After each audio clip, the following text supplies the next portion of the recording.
Hi, it's Faye introducing Dr. Njakri Damages. Welcome to the show. My name is Dr. Damages. We're coming to you from the greatest city in the world, New York City. Yep. New York City is so great that the head of our public housing system, the largest public housing system in America, Nigeria's own Shola Olatoye, has resigned. What? Oh yeah, she resigned because the agency that she headed failed to provide heat during winter to thousands of people in New York City. Ow! Oh yeah. What? It's a nightmare. Particularly over the winter, as time and time again Pix 11 followed up on some of the 320,000 complaints of no heat or no hot water in NYCHA apartments. Oh! I know. I mean, these are poor New Yorkers. Why are they? Why do they need heat during winter? You know? What happened to going to the bush to collect firewood? That's what poor people like us do. Go to the wood and collect firewood. Well. What put Shola in deeper trouble was lying to the Federal Housing Authority. What? Or in Washington DC, that the lead paint has been removed from all the public houses in New York City. What? Oh, she told the federal house. Okay, listen to it. More recently, it became clear resigning NYCHA chairwoman Shola Olatoye misled federal authorities and the city council about lead paint inspections. It unnerves me that we have failed here. Shola? She said it unnerved me. You know that she failed. And like, that was it? That was why she resigned? I tell you, these people should learn something from Africa. Learn something. If government officials in Africa resign because they failed, why is Paul Biya still the president of Cameroon? Why is he still having executive council meeting once every 3 years? Why? In fact, if failure has consequences, why is Buhari still running for re-election?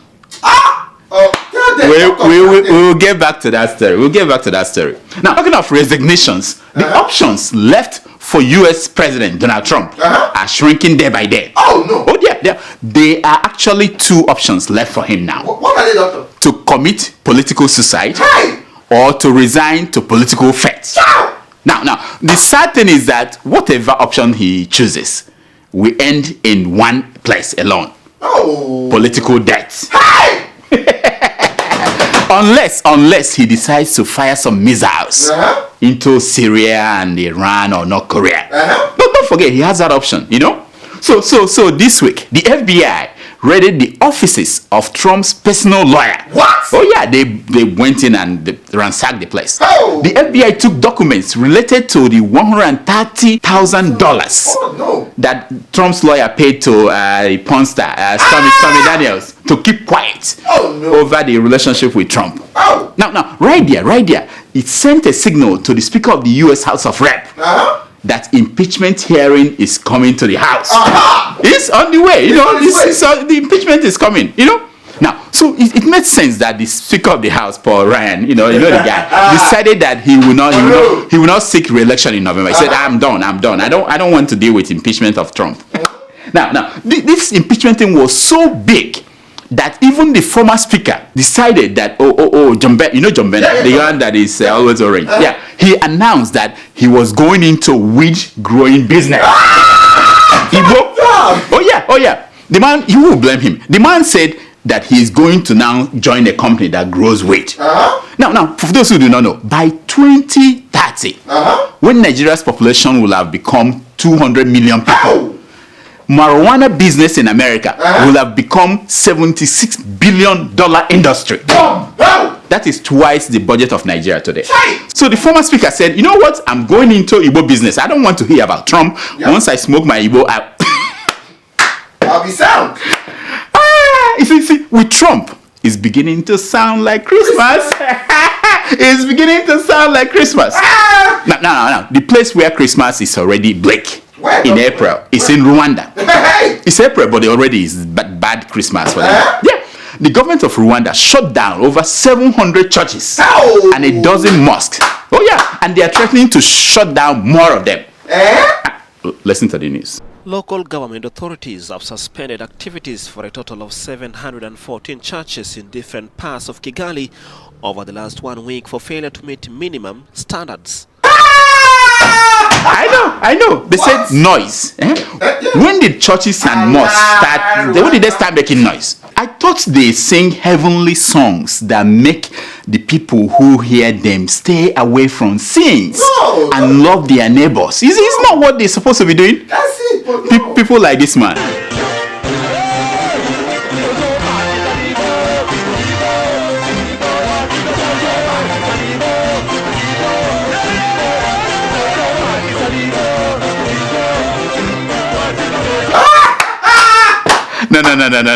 No. Wait. Okay. When the Rwandan government said that churches were threatening the lives of their followers, what do they mean? Are they talking about churches that collapse on people like Prophet TB Joshua's church building? Remember? That collapsed and killed a few dozen people. Remember? Okay. Is that what they are talking about? Or is it the one that happened in Akwa Ibom, where that killed 160 people? Is that what they're talking about? That one. Is that? I don't know. Now, in each of these cases, people were punished for negligence. Of course. Were they not? And proper compensation were paid to the victims. No? Yeah, they were. Yes. Are you saying no? Yeah. No. I think so. I don't know. If nobody is held accountable, why wouldn't it happen again? You know what? I don't believe it. I don't believe that these church leaders went scot-free. No. After these church collapses, nothing happened to them. As it is now, I don't even believe that such risks to churchgoers is the reason why the government of Rwanda is taking these drastic actions, like closing down churches. I don't believe it. Now, here is what I think is making the government scared. What, Doctor? What? Watch.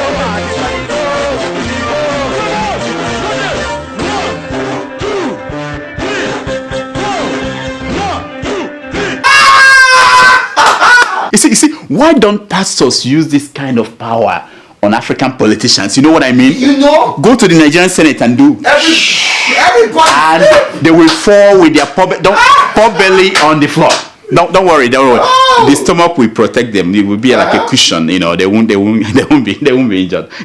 Anyway. President Paul Kagame said he was shocked by the high number of churches in his small East African country. The man has never looked around when he's in Lagos. That's why he's saying this, that he's shocked. This is what he said. 700 churches in Kigali. Are these boreholes that give people water? He asked. I don't think we have as many boreholes. No. Do we even have as many factories? No. This has been a mess. I Paul Kagame. Okay, I say to Fiakwa, the devil is a liar. What is borehole water? When all that Rwandans need is holy water. How? This Paul Kagame is the man is going straight to hellfire. Oh, I forgot. The Pope said that hellfire is as fake as Donald Trump's hair, or as fake as Muhammadu Buhari's Weah certificate. I mean, that's what the Pope said. Now, talking of fake things, police in Liberia has raided the office of Frontpage newspapers in Monrovia. Yeah, why? They went there. They accused the newspaper of publishing misleading materials. Oh, Now the newspaper is known for criticizing the new president, George Weah. And what was interesting was that the police arrested and detained everybody they saw at the building over a civil lawsuit, including the gate man. He had nothing to do with anything they published. Everybody was arrested. Now, someone should tell George Weah that running a government in a democracy is not like playing free kick or penalty. It's not like everybody will give way for you. You don't do what. No, it's not like that. Please, this is making me to reconsider my support for Kanu Nwankwo for president of Nigeria. Is he running for president? Is he? Is he here to for real? Or is that just April Fool? I don't know. We have to be careful the kind of people we're electing to public office in Africa. Yes. Okay, I'll take it back. After all, Americans elected Donald Trump. so it doesn't matter anymore. But seriously, we need to be careful in Africa. We cannot afford to play around the way Americans played around in 2016. No police in Africa will raid the office of a president's attorney. Yes! It's impossible.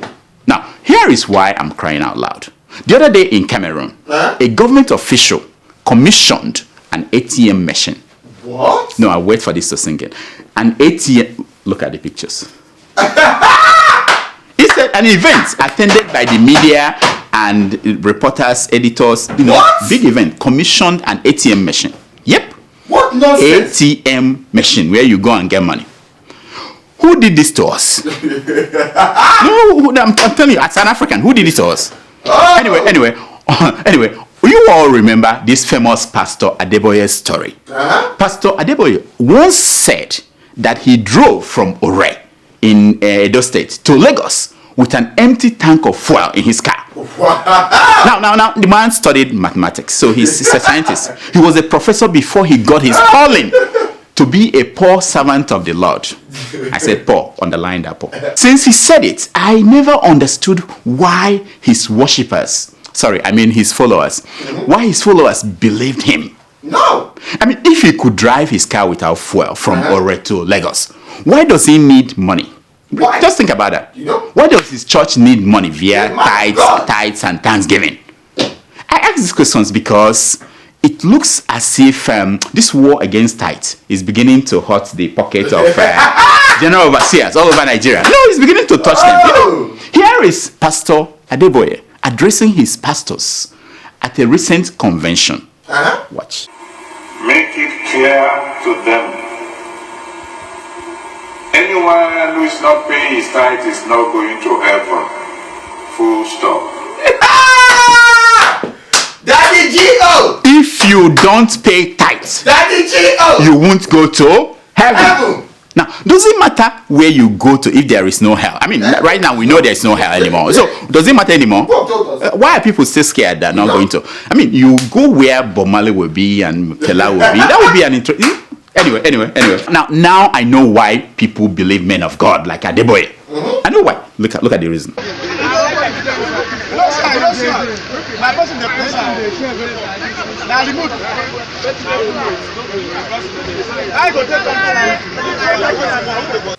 Doctor! Yep, that is a video of Nigerians looking at a self-driving car for the first time. Here are some of the things, the reaction to that to the video. They say, "Na spirit the driver more." Now remote control, they use control this one. Now, if the car had stayed too long on the road, people will have bowed down to worship it because the car is moving, nobody's driving it. You doubt me? Okay, look at these people bowing down on the feet of a prophet in South Africa. Oh! Who did this to us? Who did?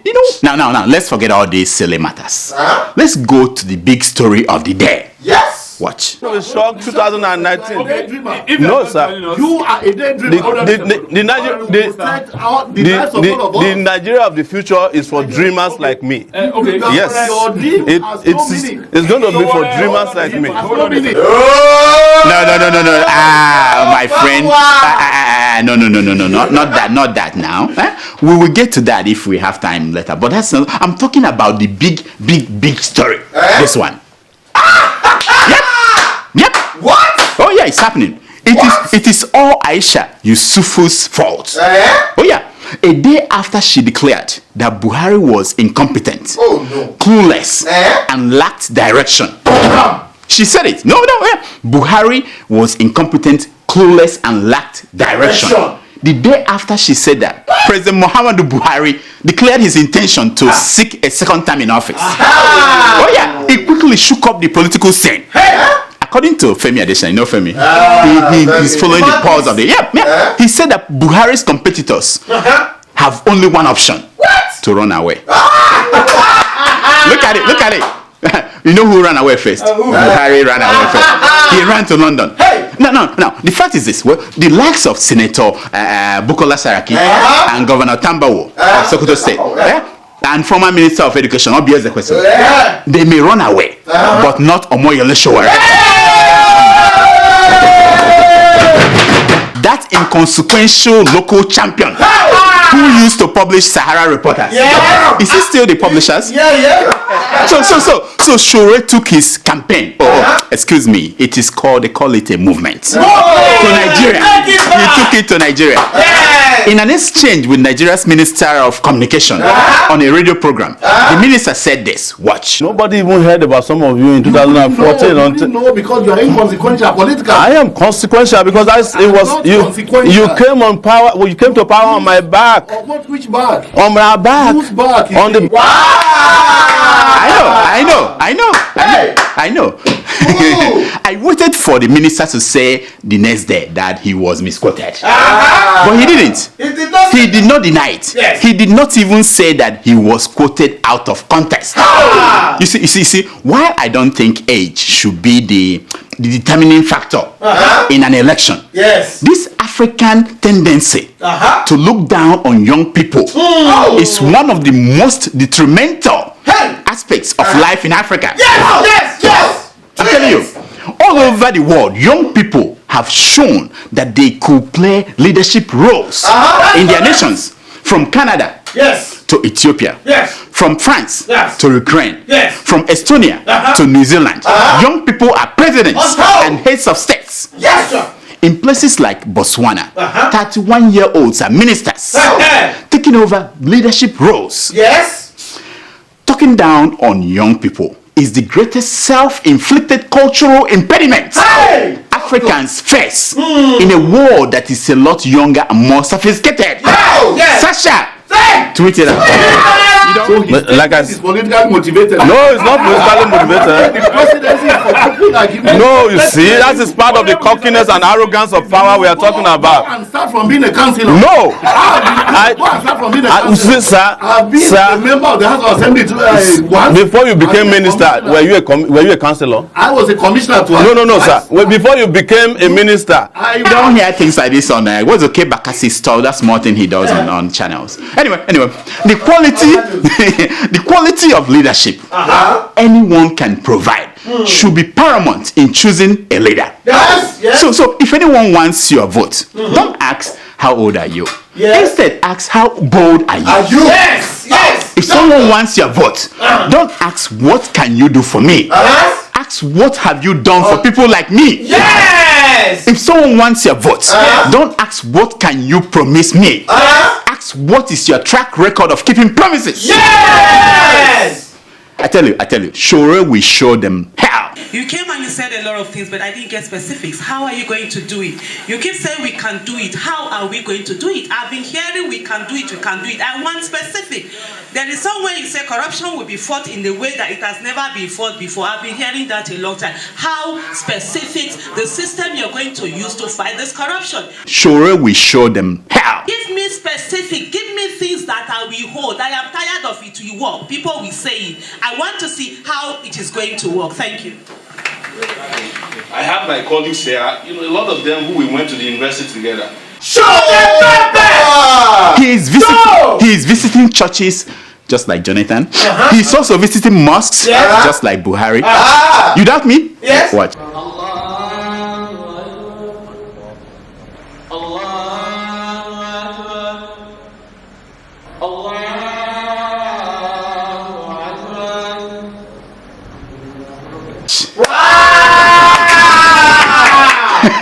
Wait. You know. I used to think that it's difficult to be a politician. Apparently it's not. Could someone please let me know when Shure starts taking babies from their mothers and kissing them the way Obama and Trump and Clinton used to do it? Just let me know. Write me when you see that. Because that means that he's complete. You can be sure that no baby will go near Buhari's hand. No, fear won't let them. Which brings me back to Muhammad Buhari. Just before he left for London, President Buhari announced that he will be running for second time. His reason was simple. The Nigerians were clamoring for him to run for second time. Look at that. If you were part of the Nigerians who were clamoring, no, if you are, just come out and say, if you are part, just click like. If you were part of those who were clamoring for him to return to Daura. Click retweet. Okay, forget it. Just type MM. Now, here are some Nigerians who are clamoring for Buhari to return again. Look, these ones. As residents took to the streets, some on foot, others in their vehicles, displaying President Muhammadu Buhari's poster.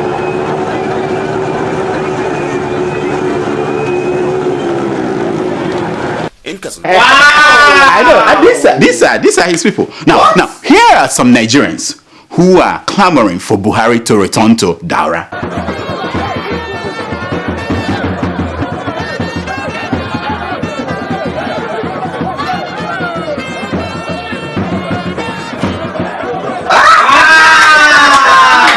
I know.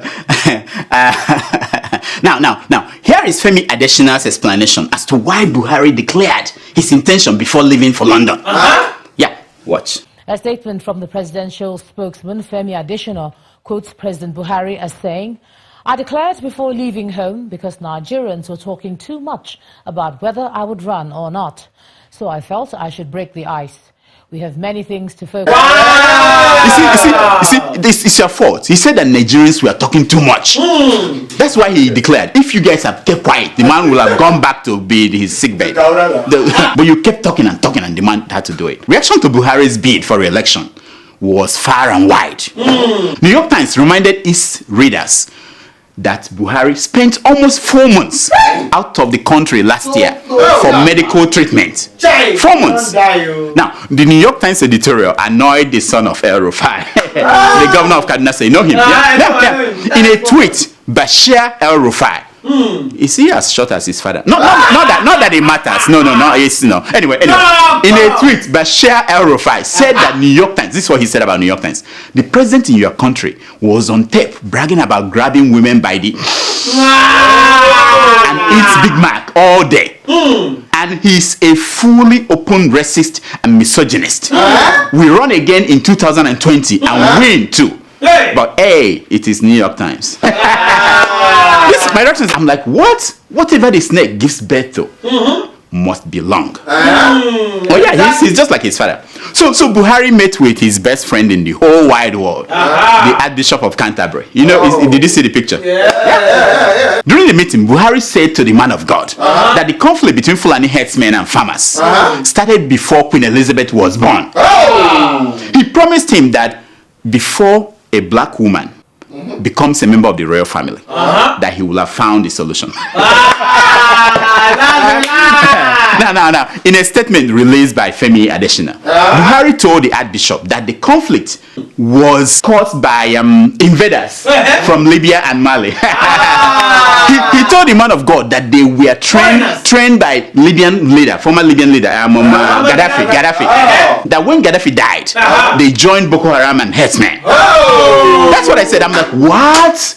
You know, now Senator Abaribe, you know him from Abia State, was as shocked as I was. In his comment on the floor of the Nigerian Senate, he said this: "Why is he still a commander-in-chief?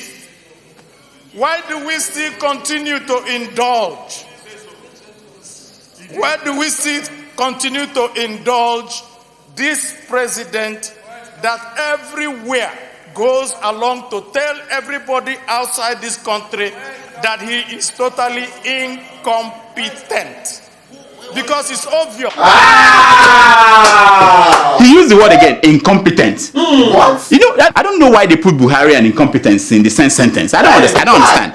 Anyway, did you notice what Buhari did in London? What? Abroad, Buhari blamed invaders trained in Libya for Fulani herdsmen and farmers' conflict. But at home, he blamed it on the Middle Belt people who refused to accommodate our brothers and their cows. Now, isn't that what you call incompetence in action? Isn't it? What a Anyway, talking about Buhari and the Archbishop, they sang a new song that Buhari plans to use for his 2019 campaign. It goes like this: "Trust and obey, for there's no other way to be happy with Buhari but to trust and obey." Nonsense.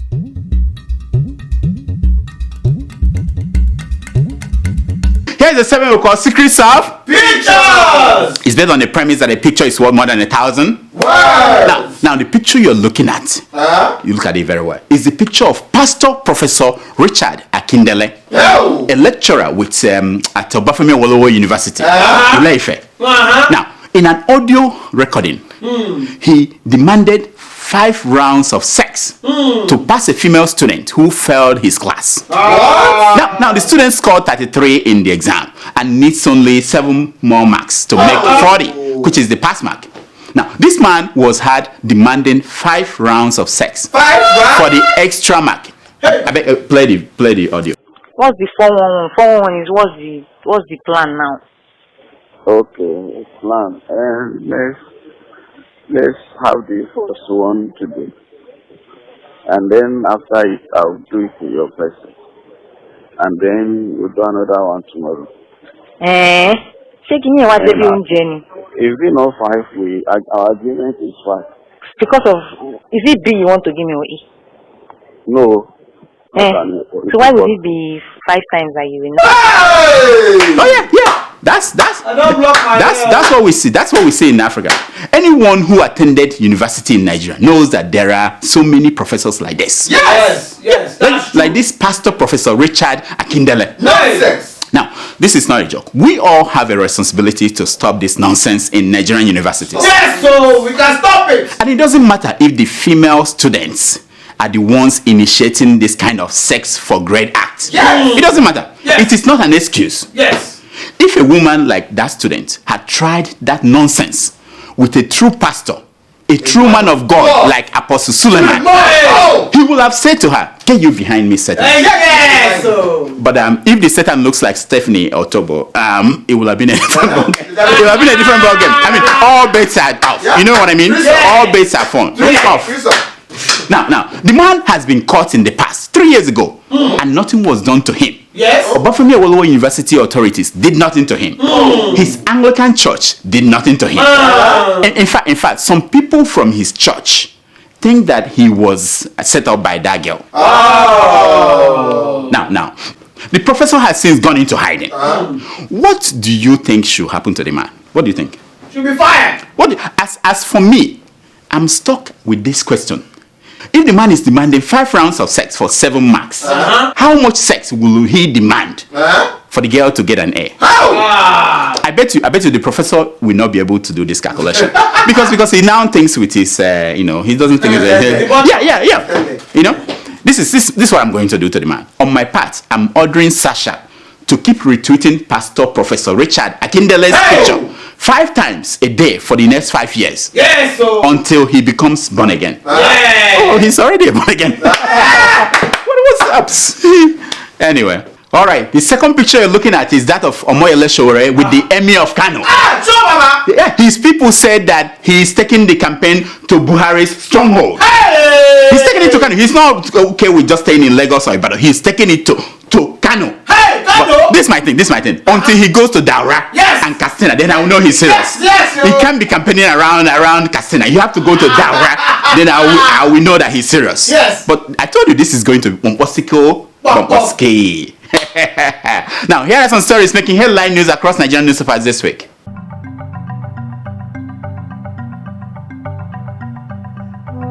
Former Korean president backs 24 years in prison for corruption. What? I said, what a banana republic. Hey! They don't have respect for elder statesmen and women. Hey! These guys should come to Nigeria and Africa and learn something, how to treat your elder statesmen. For corruption, 24 years. And Buhari and Babangida and everybody else, and Obasanjo, they're all moving around. All our former presidents, all our former governors, even those that confess that they are thieves. Yes! That you should stone them. We refuse to stone them. Yes! I don't get it. No. Next. Oh, this one is wonderful. This is from The Economist magazine of London. This is serious paper. It's reporting that Queen Elizabeth may be descendant from Prophet Muhammad, making her the cousins of the kings of Morocco and Jordan. Hey! Economist, this is a serious paper. Look at it. I know what the economist is trying to do. I know what they're doing. This is reverse psychology. They want those ex-ISIS fighters who have returned to Britain to reconsider destroying Britain. Their commitment to destroy. No. You know, the magazine wants them to feel that we are home now. You know, the Queen is one of us. That's the plan. That's. I'm telling you, that's what it is. You know. Oh, okay. This one blew me away. Primate Ayodele says God will punish Saraki if he refuses to contest in 2019. Some people were disappointed about this declaration by a man of God. I don't know why they should be disappointed. Despite his pastor satire, a primate is always a primate. Yes. Did you get that? No, you didn't get it. You know, if you get it, you will be jumping. This one is good. This is from another spokesman of President Muhammadu Buhari, Shehu, our friend. He said, Nigerians too ignorant of President Buhari's achievements. Hey! Shehu. Oh! I said, you know, I've always suspected that was what is wrong. You know, people are ignorant of his achievement. But by the way, whose job is it to inform Nigerians of Buhari's accomplishments? I know. It must be Aisha Buhari's fault. It must be Aisha Buhari's fault. Yeah, no, it can't be him. Nonsense. This one will blow you away. Only 28 candidates registered for common entrance examination in Zamfara State. What? 28 in all of the states. I bet you, if you investigate this very well, you will find out that it's the fault of Igbo traders who sell cough syrup to them. No, what? I'm doing science students, you know. Hey! 28. And tomorrow they will get their number of senators and number of ministers. Boko Haram, doctor. There's no Boko Haram in Zamfara. If this next headline doesn't make you laugh, then you know that the terrorists have won. Lai Mohammed no longer stands for truth, says ex-governor. What? That he no longer stands for truth. Hey!